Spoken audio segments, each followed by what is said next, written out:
across the street at the old Tony's Martinizing Cleaners, which was the cleaners in this neighborhood. And I had a stack of clothes in my arms waiting to get them cleaned.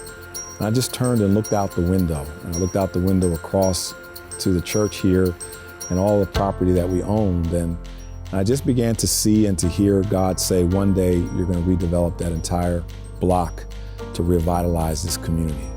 And the next thing you know, we had this movement of people that began wrapping itself around this vision of trying to help people who are homeless find a better place and a better way of living.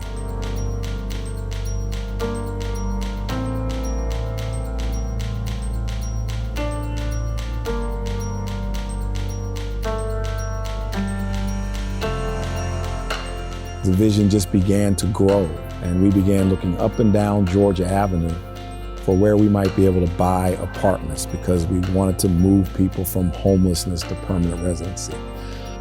And one day we had a meeting here, and one of our members said, why don't we just build here on the hill? And we had never thought about that. We didn't know it was possible. We just hadn't thought about it at all. And we started doing some surveys, and long story short, we discovered that we could build up and that we had 144,000 plus square feet in which to build.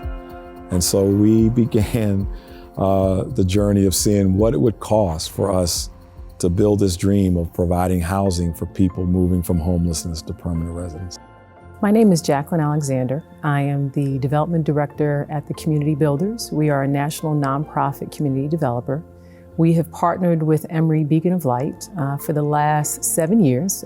Began that partnership in 2013 to develop the Beacon Center. I arrived at the Community Builders in 2014 and have been working on the project ever since. Community development is about living and investing back into a neighborhood. It's realizing and seeing the vision and the promise and the history, acknowledging the history that is in the community, and recreating what a new living history is. It is investing not only housing, but economic development, resources for employment and education. It's an overall approach that's needed to truly stabilize communities and help them evolve. It was a long wait, but it was worth it. I have to feel safe, and that's important to me, and I like this. Someone older and someone, it's always someone nearby to ease your mind. So I'm grateful for that. Where we now have 99 units of affordable housing for people who make 60% of the average median income of the District of Columbia. People who are being displaced, people who are moving from shelters to permanent residency, people who love the District of Columbia, want to stay in the District of Columbia, but because of the rising costs of living here, because of gentrification, are being displaced every day. Affordable housing is the #1 issue in the city, and it's certainly the #1 issue here in Brightwood. The second is food insecurity. We have a long line of people who gather on Tuesdays who are hungry, who are looking for free food. Not only, if I eat, where am I going to get a meal next, but also if I eat a healthy meal, when am I going to be able to eat a healthy meal again? And so that's very real in this community. And I would say the third thing is workforce development.